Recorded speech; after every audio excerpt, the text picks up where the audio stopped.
거기에서 가장 인상 깊고 저에게 충격을 줬던 게 이제 회심이라고 하는 것이었어요.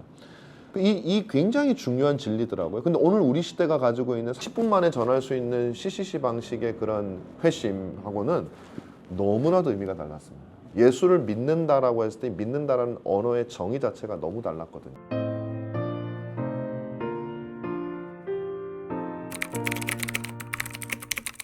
네, 목사님께서는 16, 17세기 신학을 굉장히 사랑하시는데 16, 17세기 신학에 대해서 왜 그런 애정과 사랑을 가지고 계신지, 그리고 많은 분들에게 16, 17세기 신학을 알리고자 하시는 이유가 무엇인지 설명해 주시면 좋을 것 같습니다. 제가 처음 그 16, 17세기를 좋아하게 된 것은 청교도 때문이죠. 청교도 신학을 제가 알게 되면서 이런 걸 느꼈어요. 제가 이제 회심을 통해서 청교도를 알게 됐는데 그 전에 내가 속해 있고 내가 잘하고 내가 배워왔던 우리 시대의, 그걸 신학이라고 해야 될지 뭐 교회에서 가르치는 것들이니까, 우리 시대의 어떤 목사님들의 말씀이라든지 성경 공부라든지 그런 거에서 사실 진지한 의미에서의 회심에 대해서는 제가 배운 적이 없어요. 들은 적도 없었어요. 저는 대학 다닐 때 CCC에서 이렇게 활동도 하고 그랬는데 나름대로 열심히 있는 학생이었습니다. 그런데 못 들어봤어요, 그런 거를. 오히려 사형리 아주 그냥 간단하게 그냥 10분 만에 막 회심하는 뭐 그런 걸 많이 배웠죠. 그러고 나서 제가 신대원을 왔고, 신대원 1학년 때까지만 해도 그런 걸 몰랐어요. 근데 신대원 2학년 때 이제 계기가 조금 있어가지고 제가 청교도 책들을 읽게 됐습니다. 먼저는 이제 마틴 로이 존스 목사님의 설교를 읽다가 이제 청교도들의 작품으로 들어가게 됐는데, 거기에서 가장 인상 깊고 저에게 충격을 줬던 게 이제 회심이라고 하는 것이었어요.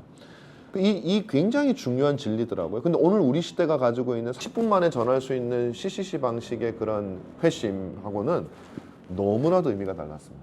예수를 믿는다라고 했을 때 믿는다라는 언어의 정의 자체가 너무 달랐거든요. 그러면서 제가 느꼈던 것이, 이렇게 과학도 발달되고 모든 학문이 발달된 우리 시대이지만 신학에 있어서만큼은 한 영혼이 회심하는, 그러니까 비기독교인에서 불신자에서 신자가 되는 이 어마어마하게 중요한 교리와 이 내용들을 우리 시대의 신학이 제대로 담아내지 못하고 있다면 내가 우리 시대의 신학을 굳이 공부해야 될 이유가 무엇일까라고 하는 생각을 하게 됐죠. 그러면서 오히려 이 귀한 진리를 너무나도 잘 가르쳤던 400년 전의 신학, 청교도들의 신학, 종교개혁의 신학을 배우는 것이 훨씬 더 성경에 대한 바른 이해를 가질 수 있겠다, 더 정확한 성경 이해가 될 수 있겠다. 저는 이 충격이 너무나 컸습니다. 그래서 그때부터는 이제 오래된 신학을 연구하기 시작한 거죠. 특히 16세기와 17세기의 신학을 책을 주로 읽고 하다가 공부도 이제 그렇게 하고 왔잖아요. 그때까지만 해도 제가 사실 16, 17세기를 개인적으로 좋아하는 것이었지만 그 시대의 신학이 가장 탁월할 것인가에 대해서는 별 그렇게 꼭 그렇게만 생각하진 않았어요. 모든 학문처럼 신학도 이렇게 다 발전되는 게 아닌가? 그런 생각도 내 마음속에 있었던 것 같아요. 왜냐면 과학이 발달하고 도구가 발달하고 다 발달하는데, 예를 들면 그 언어만 해도 그리스 헬라어나 아니면 히브리어에 대한 여러 가지 어떤 고고학적 발견이라든지 그런 학문적인 발전이 있어서 더 제대로 알지 않을까, 이런 생각을 참 많이 했었습니다.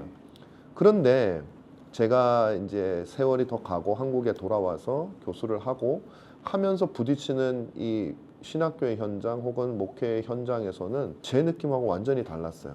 그렇게 발달된 과학, 발달된 어떤 학문적인 툴, 이런 것들을 가지고 학문을 하는데, 예를 들면 회심을 보자고요.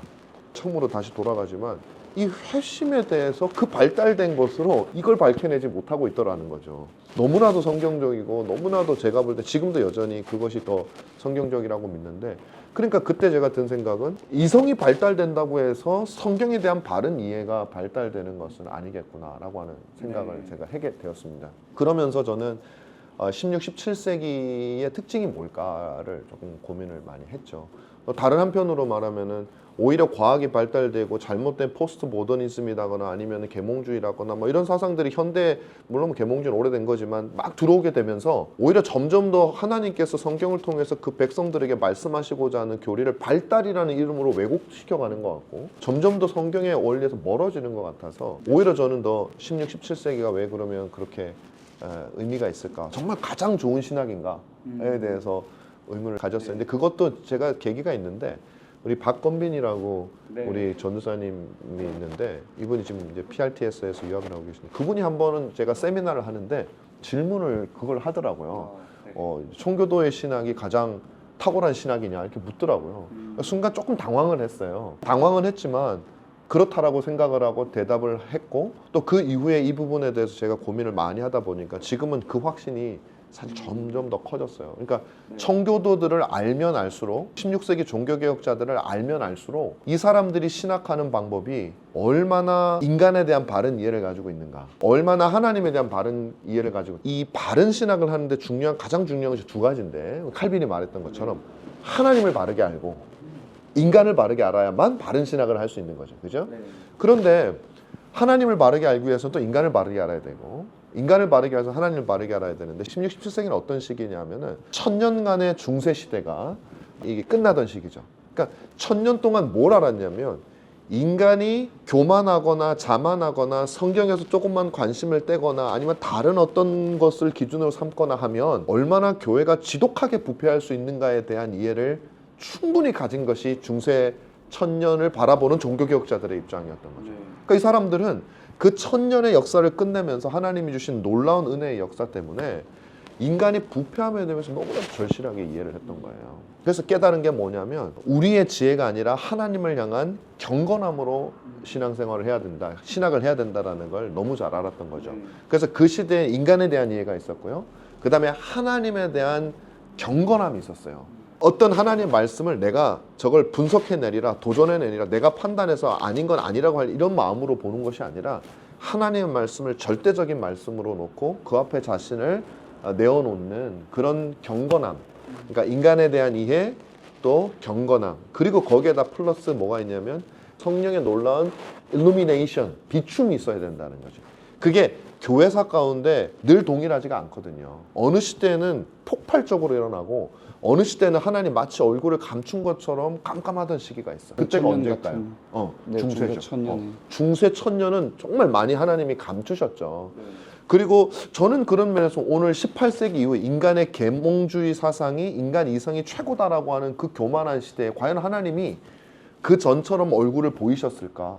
아니죠. 사실 지금도 그 계몽주의의 여파가 이어지고 있는 거잖아요. 그러면 성령의 역사는 인류 역사상 가장 강력했던 시대가 초대교회 역사라면 1000년의 시간이 지나고 난 16, 17세기야말로 어떻게 보면 계몽주의가 들어오기 이전 시대로서 가장 강력하게 빛을 발했던 시대다. 그래서 인간의 부패에 대한 이해, 그 다음에 전적 무능, 전적 타락에 대한 이해죠.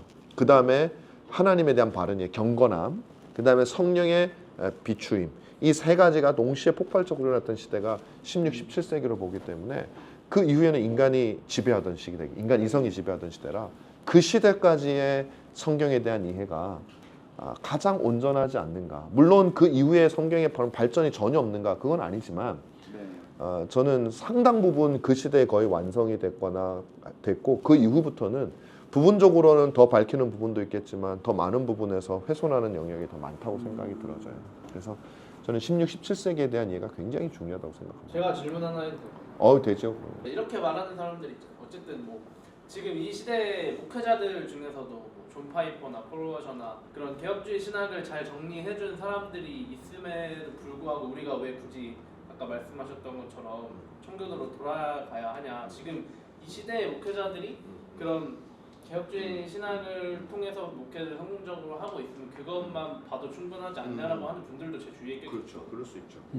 근데 이제 그것도 저는 이렇게 생각을 해요. 뭐 존 파이퍼나 뭐 조엘 비키 목사님도 마찬가지고 다 이제 개혁주의를 기반으로 하고 있죠. 그리고 제가 뭐 가장 존경하는 분으로서는 조엘 비키 목사님, 뭐 존 파이퍼도 좋아하고요. 이제 그런 분들이 많이 있는데 사실 다 조금씩은 이제 다르죠. 왜냐하면 그 이유가 뭐냐면 그들도 역시 우리 시대의 사람이거든요. 우리 21세기 20 사람이기 때문에 아무리 청교도를 좋아하고 뭐 이렇게 좋아해도 많은 영향을 받을 수밖에 없습니다. 예를 들면 헤르만 바빙크 같은 19세기 말에 아주 탁월한 그런 개혁신학자조차도 어마어마하게 탁월하죠. 그분조차도 어떤 의미에서는 또 현대주의와 자유주의의 사상들이 녹아 있을 수밖에 없습니다. 그게 인간이거든요. 그런 차원에서 볼 때 오늘 우리 시대의 개혁주의 목회자들에게서도 많은 것을 얻을 수 있습니다. 저는 그분들의 책을 읽으라고 하고 싶어요. 왜냐하면 16, 17세기가 못 주는 걸 줄 수가 있어요. 우리 시대의 고민들을 직접적으로 대답해 줄 수 있기 때문에. 그러나 어떤 원리적인 측면이나 이런 부분에서 볼 때는 거기에 오리지널리티가 있는 거야. 16, 17세기에 어떻게 보면 물들지 않은 순수함이 있는 거죠. 그래서 우리는 사실 두 개를 동시에 저는 봐야 된다고 봐요. 그 시대 사람들의 순수한 물들지 않은 순수함을 보고, 물론 이것도 인간적인 의미에서의 순수함입니다. 완전한 존재는 없으니까. 그러나 또 동시에 그들을 해석해서 오늘 우리에게 알려주는 우리 시대의 어떤 스펙트럼으로 보는 것도 필요하고, 저는 둘 다 봐야지. 그걸 안 보면 여기에서부터 또 변형이 일어나고, 변형이 일어나면 다 개혁주의라고 얘기하는데 50년, 100년 후에는 또 이상한 개혁주의가 나올 수 있어요. 그래서 항상 원전으로, 이것도 통해, 아드폰테스가 통해, 그 원전으로 가야 그 정통성을 계속 이어갈 수 있어요. 그래서 저는 여전히 청교도들이나 하고 뭐 종교개혁자들, 칼빈 같은 사람들의 사고와 또 그들의 이해들은 오늘 우리 시대에도 원조로서 오리지널한 어떤 신학적인 요소로서 반드시 우리가 알아야 된다. 물론 이제 가르쳐 줄 때는 여러분들이 뭐 칼빈 뭐 이름을 굳이 말 안 하고 여러분들이 이해한 것을 그저 알려주면 되는 거죠. 또 여쭤보고 싶은 게 있는데, 저도 사실 16, 17세기의 신학을 저희가 회복해야 한다는 것에 너무나도 동의를 하고 그걸 추구해야 한다라고 생각을 해요. 그렇기 때문에 제가 예배의 규정적 원리에 대해서도 많은 관심을 가지고 있고 계속 연구를 하고 있는데, 윌리엄 스틸 목사님 책에 보면 그런 내용이 나오잖아요. 우리가 16, 17세기에 그대로 복원할 수는 없다. 그러니까 우리가 그대로 따라하려고 하면 안 된다 라고 하는데, 그 부분에 굉장히 동의가 되거든요. 그래서 저희가 어느 부분까지는 16, 17세기의 것을 원리로 그대로 삼을 수 있는가, 이 현대에 맞게 어떤 부분을 적용해야 하는가, 응용해야 하는가, 좀 이런 부분에 대한 목사님의 생각이 궁금합니다. 저는 이제 윌리엄 스틸 목사님의 그 목사의 길이라고 하는 책을 정말 감명 깊게 봤습니다. 그 당시 제가 미국에서 한인교회를 담임하고 있을 때였거든요. 그냥 워낙 이제 16, 17세기 청교도들 뭐 이런 거에 이제 좋아하던 시기라 내가 배운 대로 교회에 하고 싶었어요. 그래서 최선을 다해서 배운 대로 하려고 했는데 교회에서 효과가 안 나는 거예요. 막 부작용이 막 일어나고 사람들이 막 저항하기도 시작하고 별로 안 좋아하고 너무너무 당황스러웠어요. 그런데 그때 이제 그 책을 제가 읽었었거든요. 근데 그때 이제 그 내용이 나오더라고. 그래서 보면서 한편으로 저는 이런 생각을 했어요. 신학교 교수님 같다 이분이. 왜냐하면 우리 보통 신학교의 교수라고 한다면 이렇게 해라, 이게 원칙이야, 이게 성경적인 가르침이야, 뭐 이런 식으로 우리가 많이 가르치잖아요. 저는 역사신학 교수로서 16, 17세기 이렇게 했어, 이게 가장 성경적이야, 뭐 이런 식으로 가르치거든요. 그럼 우리 학생들이 가서 이제 그걸 할 거 아니에요? 그러면 이제 저처럼 안 될 거예요, 보나마나. 뭐 여러 가지 이유가 있죠. 뭐 우리가 미숙해서 안 될 수도 있고, 뭐 여러 가지 이유가 있을 겁니다. 이게 안 될 거란 말이에요. 그런데 이제 윌리엄 스틸 목사님은 안 될 것까지 아시고 저에게 왜 안 되냐면 너는 이렇게 했기 때문이야 하고 알려주는 책이라고 저는 느껴져서 와, 이분이 정말 나의 선생님이었으면 좋겠다. 뭘 하라고 하기 전에 그게 왜 안 되는지까지도 알 수 있는 분이 선생이 되어야 되지 않겠나. 뭐 저는 실수를 많이 한 사람이죠. 이유가 뭐냐면 뭐 어려운 건 아니에요. 일단 우리의 미숙함이 있겠고요. 우리가 충분히 무르익지 않은 거예요. 잘 모르고 그냥 성급하게 하는 거, 나도 모르는 걸 하는 거예요. 이제 그게 하나가 있을 수 있고, 또 하나는 이제 이 회중과 상황이 다른 거죠. 이게 이제 굉장히 크다고 보는데 16세기와 17세기 더군다나 잉글랜드라고 하는 배경에서의 그 사람들의 마인드셋과 이 모든 환경은 이 다원화된 사회 서울 21세기하고는 정말 많이 달라요. 물론 인간은 본성이 비슷하기 때문에 공통점도 많아요, 여전히. 그러나 또 다른 점도 분명히 많죠. 그런 차원에서 볼 때 저는 16세기, 17세기의 어떤 좋은 것들을 그냥 무작정 도입하는 것은 그건 당연히 될 수가 없는 거다. 왜냐하면 사람들의 수준이 다 다르거든요. 그래서 아무리 좋은 교육 방법도 대상에 따라 달라지잖아요. 예를 들면 아주 열등한 학생의 공부법과 IQ가 한 150 되는 학생들의 공부법은 전혀 다르고, 공부를 좋아하는 아이들에게 가르치는 방법과 놀고 싶어하는 애들한테 하는 방법은 다 다를 거란 말이에요. 그만큼 우리 시대와 그 시대는 차이가 나기 때문에 저는 핵심은 뭐라고 보냐면, 내가 목회하던 그리고 은퇴하기 전까지 완벽한 교회를 만들 거야, 뭐 내가 모든 걸 이뤄낼 거야 라는 것은 말도 안 되는 굉장한 욕심이라고 생각하는 거예요. 그래서 딱 냉철하게 분석을 해야 된다고 봐요. 우리 교회 수준이, 성도들의 지금 생각과 이런 태도와 이게 이렇고, 신앙도 연륜에 따라 다 다르거든요. 청년들한테는 쉽게 변할 수 있어요. 근데 60대, 70대에 계신 어르신들한테는 변화를 추구하기가 어려워요.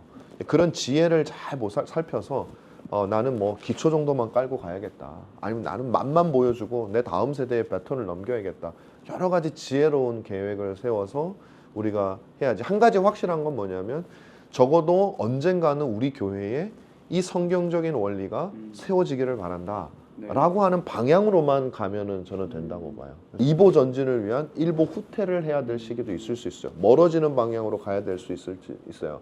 그러나 전략적이어야 돼요. 아무 생각 없이 멀어지면 안 되고 네.